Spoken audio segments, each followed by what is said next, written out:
Blog Talk Radio. We welcome the night.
Oasis for 2021. With me, as always, is my co-host Ian. Ian, are you there? I am.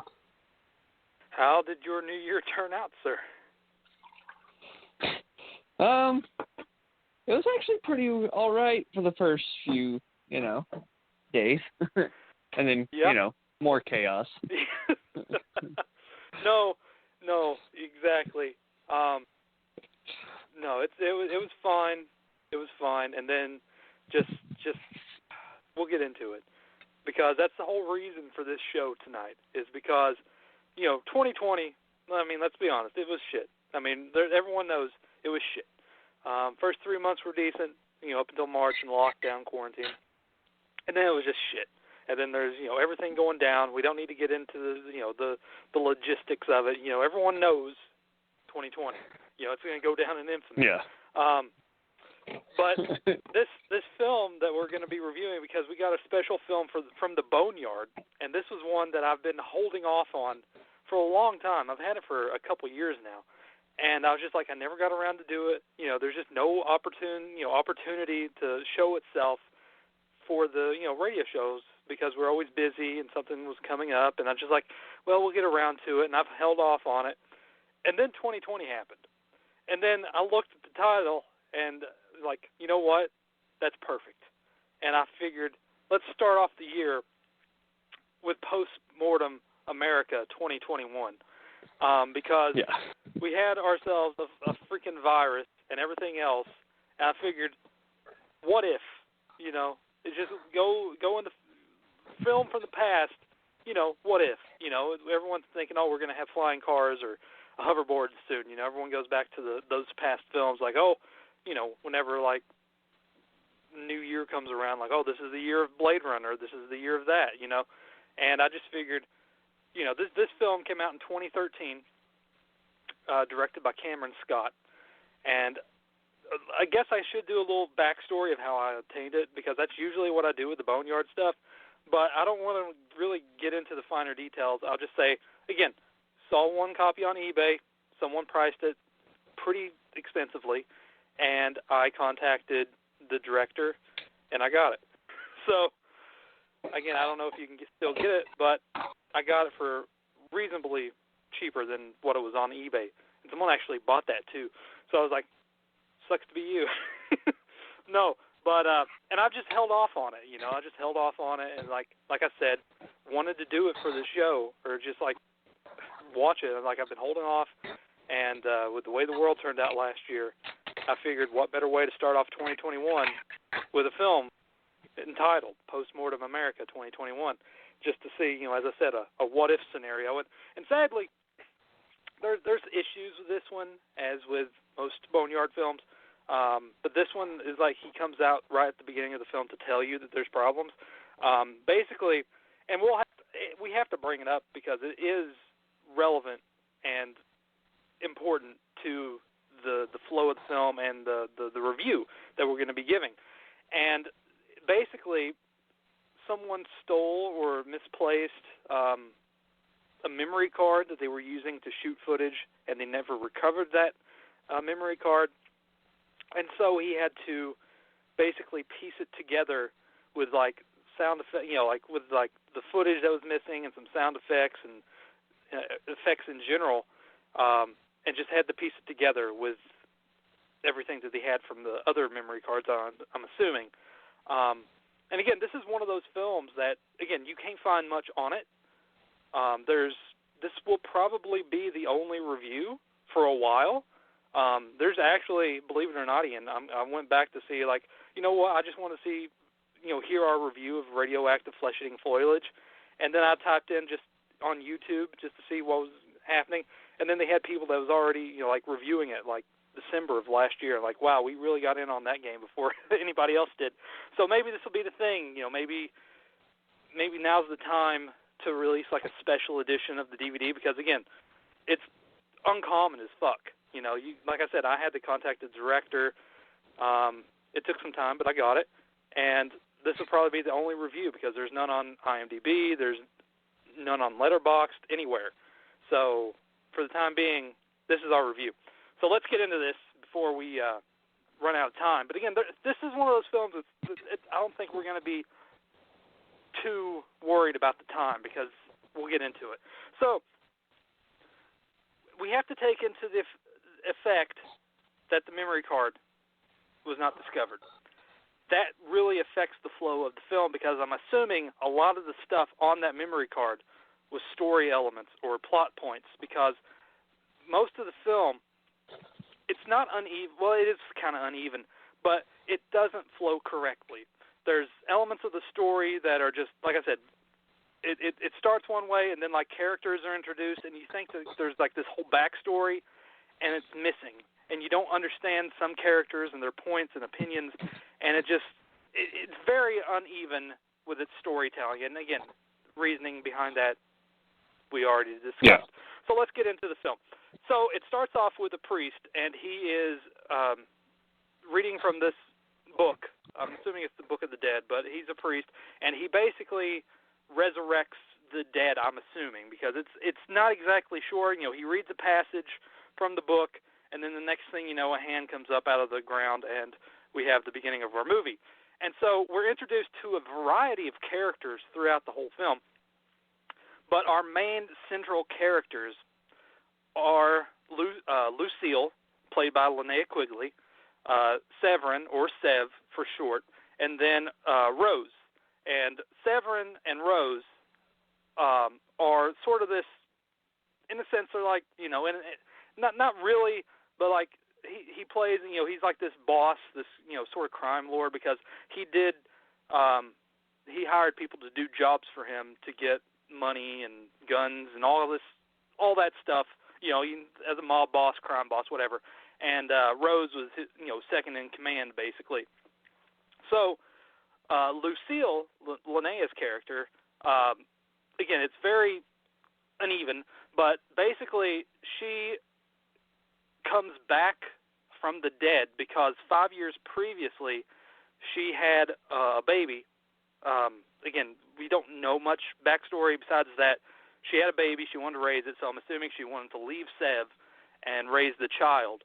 And he wanted reparations because apparently her debt was not paid in full or something to that effect, and proceeds to put her baby in a microwave, killing the baby, and then proceeds to kill Lucille by shooting her in the head. And so I'm assuming that the priest at the beginning raising the dead also raised Lucille's character, Lucille, and she's also sort of queen of the zombies in a sense because like the zombies don't come into play until around 45 minutes into the movie, and they're very scarce, scattered throughout the film until the last act.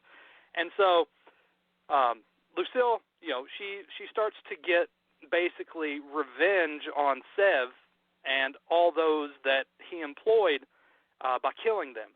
And this was the part of the film where it goes into a very Kill Bill scenario, Kill Bill Volume 1, basically, where, she goes on a rampage getting revenge, and until eventually getting to Sev at the end. So we're introduced to, those three are our main characters, but then we also have a variety of other people. We have B, played by Chainsaw Sally. She is a Russian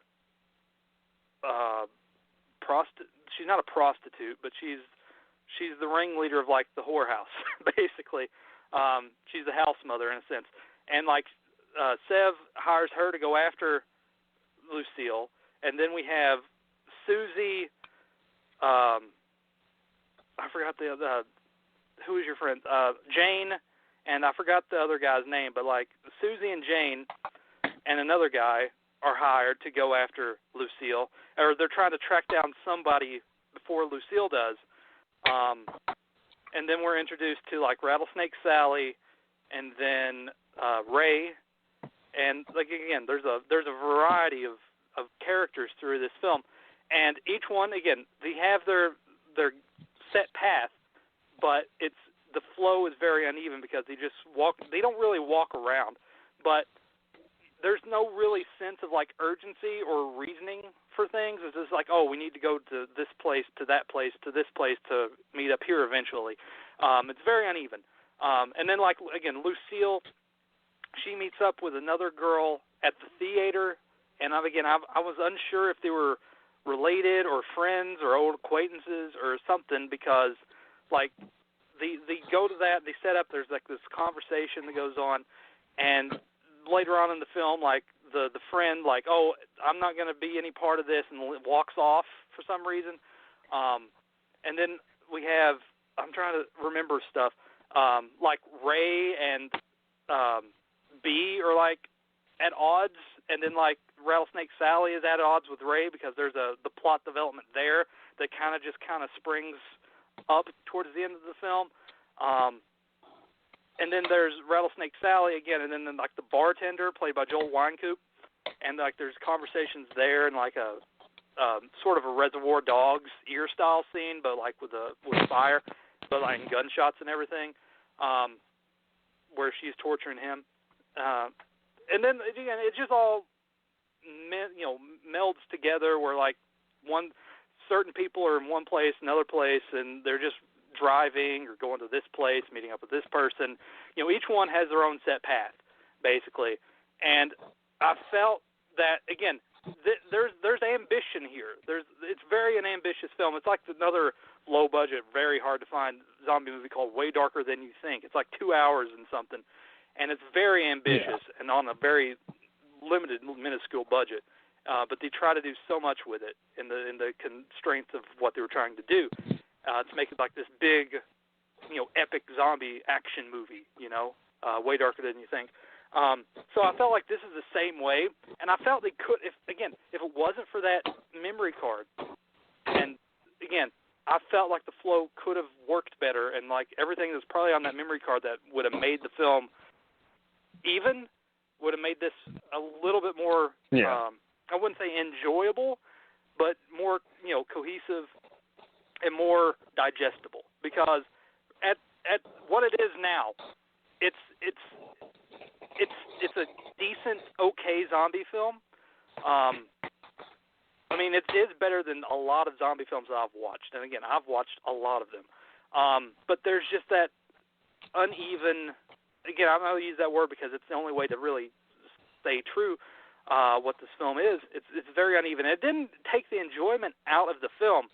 It's just like this could have, what could have been if they found that, that memory card wasn't stolen, because it was just, it didn't really draw you in that much with the characters like it could have been, because it's just like it's hard to really get into the story because it's sort of butchered in a sense. And it's just like I was really wanting to get into it, and I was into it for a while because again, it's like it's Kill Bill with zombies in a sense, And I was interested in all the characters, and I liked that, but it's just like, again, the stuff that was missing, the plot points, the character development, just like they meet up with someone and like you don't know the reasoning why, And it just like felt like, again, it's like a puzzle, not missing, without all the pieces there. And it's just like, well, it'd make a pretty picture if those pieces weren't missing. Ian, I'll let you talk, and then we'll go back and forth on everything. No, I totally agree with what you're saying. I was sitting here just watching, and I was like, just it felt like something was off the whole time. And I did enjoy the film for what it was. The acting wasn't too bad. There was some good, little scenes here and there. Some, just back and, banter between some of the characters. A couple of it did feel like it went on a little too long. Felt like they could have shortened some of the interactions down just a little bit. I get what they were trying to do, but like you said, there was kind of, just felt like you get a little lost, like something got lost in translation. You're just sitting here like, oh, I even found myself, rewinding it a few times just to make sure that I didn't miss anything, because it just felt like something, just happened. So, but yeah, I feel like it would have been a little better if they, they never lost that memory card. But, that's mostly just, speculation. But I think it's, for what they did, they did pretty well for what they did. Especially with a 2-hour long movie. It didn't feel super long, other than just a few parts here and there. Just felt like a little dragged out a little bit. Like that bar scene where the guy just keeps repeating rattlesnake and Sally and telling everybody. And then it kind of goes and just talks about her mom and her dad, and I was like, wait. I thought you didn't know who she was. And I guess I might have missed something. But I did notice there was a few. Yeah, because we were all looking for that one girl or somebody, and I wasn't completely sure if they were all looking for the same person, or they're looking for Lucille, or they're looking for the one Lucille meets up with eventually. I was kind of like, who are we trying to find? But then we, of course, after the interrogation, we learn out it is the girl from the theater. But just for a while there, who's this again? Yeah. And what exactly is her relationship to Lucille? Because again, I still don't know. I have no idea why everyone's so looking for the friend of Lucille. The only thing is I couldn't figure that out. Yeah, and when she was talking, and I was confused because I was like, wait, did she call her mom? Because I thought she was put in a microwave and blown up. I was very confused by that. And then she's like, good thing I didn't shoot you in the back. And then she talked about her dad. And I was like, okay, wait, what? That was the main, wait, what moment was I thought, I was like, this feels like, unless I completely missed something, like I said, I felt like I kept missing things because I kept rewinding it and making sure that I didn't. I could have rewound too far or whatever. I don't know. But yeah, because if it comes up to that, then Lucille and Ray were a couple or something, right, at one point.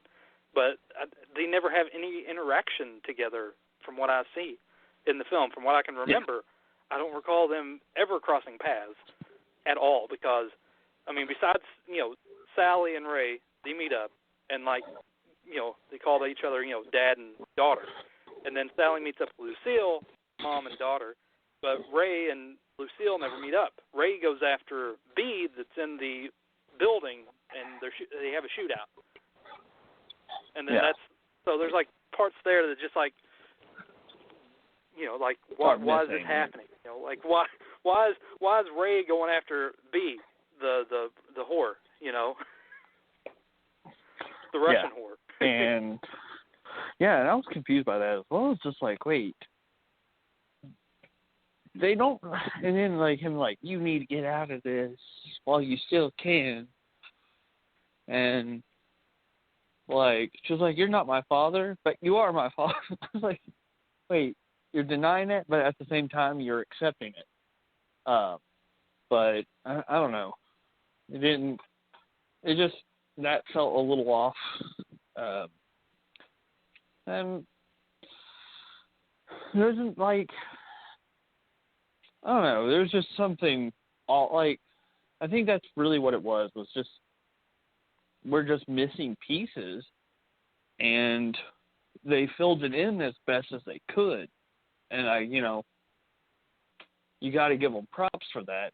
And I'm glad that they were very forward up front, was like, this happened. We hope that it doesn't affect your viewing too much. And, I mean, honestly, if you don't pick at it, because, when we're doing these reviews, we have to pick apart every little tiny detail that we notice. But if you just watch this movie, you probably won't pick up on a whole lot of it, because, most people just turn their brains off when they watch movies and try not to think about it too hard. But I think it did well,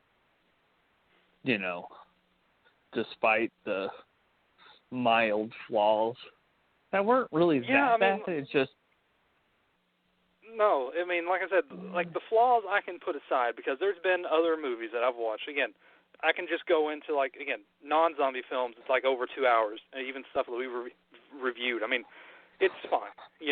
This, we're going like the Nazi zombie carnage or something, where it's 3 hours. Oh, like that's the same thing over and over, and it could have been trimmed down. But this one, I mean, it's right around 150, 154, somewhere in there. Not including the credits, of course. But it gets the point across. I mean, like I said, as we said, it's missing some pieces. Like I said, it could have been a beautiful puzzle, but those pieces are missing, and that kind of does. I mean, I still dug it, and it is one of the better zombie films that I've watched, because it's ambitious enough, because as I said, there's styles there that he chose to go with, because with Kill Bill with zombies, and you find out again, it takes you a while to find out that she's a zombie, because she doesn't eat people, but she wants revenge. So it's sort of it's not, but again, and then the zombies come in there and like, oh, I can't control them. I have no, I can't control them at all. What makes you think I can? Because I'm dead. And then like again, she's just walking after that, and it does, like I said, the flow is hard to get into. I mean, it's definitely, you could have some trouble, because as we said, story elements are missing, and some of the conversations really lead that. It's not the greatest conversations, because they don't really pay off. Yeah. So you're just left, again, sort of flustered. And again, reasonings. But still, given the fact it is one of the better zombie films, I'm thinking like Anger of the Dead that I've watched that was like god-awful, and it's like half the runtime. And just like so many other zombie movies, like Hell Walks the Earth, and just like, this one's way better. And again, it's probably, more smaller budget, but it's very ambitious in its tone, because it does do the whole gritty black and white, thing, where it's filmed in black and white. And you can get away with a lot of things too, if there's like a lot of errors. You can just like put, dark makeup, blood, and white, and all that stuff on a zombie, and it looks fine. It doesn't show the, imperfections of things. So you're able to get away with a lot more with it being in black and white. Does it help the story? Not much, but it makes it its own in a sense. And again, some of the zombie effects are, it's just, same gut munching stuff, and entrails being torn apart, eaten, stuff like that. There's some CGI effects that are kind of bad, but again, I'm not going to complain about CGI guns, bullets, and stuff like that. I mean, it is what it is. I mean, but given the fact of everything the film problems had with it, that's the least of my worries. And again, I don't really have too much to really complain about besides it's out of my hands. It was out of his hands. He had this vision, and someone seemed fit to either misplace it or steal it, and that kind of ruined what his vision of what he wanted to be, to accomplish. And it sucks because you can see that there's definitely stuff there, and kind of had to feel sorry because you just have all this. It's like when those films from like at least it's not lost. There's like some films out there that like are lost or it doesn't get completed. I mean, sometimes they do and get released. Like the violence movie stuff, or I'm trying to think of some other ones, but I can't remember. But like again, these low budget things that like are getting picked up and are not relegated to obscurity. At least he did put it out. He gave you the disclaimer that, hey, there's problems. Something happened. It was out of my hands. Hopefully it doesn't, affect too much of your enjoyment. And again, the enjoyment, it's there. It's just, again, it's hard to get into, but you can still, again, if we didn't nitpick it apart and look at things in the way we do, and then, as Ian said, just someone just watching it, yeah, it's a decent, okay zombie fix. But again, it has its issues with the most low-budget stuff. But this one, again, the main gleaming issue is that memory card and how the film just is very uneven. And, I mean, I still would recommend it for zombie completists, like, again, like myself. Again, I don't know if you can still get this off of Cameron, but I would try if you can. Yeah. So, I mean, Ian, any final thoughts on Post Mortem America 2021? I actually think we've pretty much covered everything. There's not a whole lot, to discuss. Considering, it's kind of just a basic, movie that didn't have a whole lot to it. So. Yeah. I mean, we could be going into like conversations and things, but I felt like that was in one ear and out the other, and not saying that it's a bad thing. I don't really just like remember again, them. the flow was just hard to not really pay attention. It was just like it doesn't really lead anywhere because it just picks up with something else, and like, oh, okay, so we're going here now. And again, it just goes right back to the memory card issue that that's the main issue. And like I'm gonna say it again, my metaphor. It's like a pretty puzzle, just missing some pieces, just what could have been. And I hate that because it's a very ambitious, low budget indie offering. I mean, it is one of the more, like definitely thought and time went into trying to make this a reality, and just that one thing just kicked you right in the ass, just someone just didn't want it to happen, or something like that happened, and it's just. It's a terrible thing, but at least it's there. Well, technically, it isn't there, but it is there because it's not readily available, and we're probably the only people who's going to be reviewing it for the time being. That is, but to say, but I didn't mean to cut you off, Ian. You got what? Oh no, you're fine. I was actually done. So okay. You're all good. But that will be our Boneyard review of Post Mortem America 2021. It was, again, I enjoyed watching it. I'm glad to finally watch it and bring it up on the show. In a interesting time, to say the least. Yeah. And, and I'm glad we waited. Yeah. So it was one of those. It was meant to be the very first episode of 2021, and we'll see how it kicks off the year, because who knows, we might have ourselves a zombie apocalypse or some kind of fucking apocalypse about to happen. Some apocalypse is going to happen probably this year. Yeah. If things don't settle down. We're predicting the future. Yeah, we're predicting the future with this review. No, we're kidding. Hope not. But yeah, who knows? I hope. But we definitely got a lot of things planned for the rest of the month of January. We got looking forward to it. 2 weeks planned, and then it's whatever. We're working due diligently behind the scenes, bringing new content to the upcoming episodes. So we're looking forward to it, and hopefully you will be looking forward to it as well as we bring something different besides marathons for the year 2021. And we're already off to a good start with Boneyard review. And I was thinking maybe we do one Boneyard review a month just to have that, because I got a lot of stuff, not zombie related, that I would like to review. That I've been holding out on for a while. So that's, again, one thing that we have to discuss off air. So hopefully if you enjoyed this Boneyard review and want to see more obscure, scarce, just where did you find this movie, then we would have one a month. So it'd be fun because, again, some of these I'm really wondering, like, where did this come from? So that's something to look forward to, and, of course, all our reviews and everything else that we have planned. So, Ian, as always, stay safe, my brother, and it's always great talking to you. Yeah, and same. Everyone else, thank you for listening, and we will see you next week on another very special episode of Horror Not Oasis. So stay tuned on Facebook.com/Horror Not Oasis for details pertaining to next week's show. So with that being said, thanks again for listening, and we'll see you next time. Good night.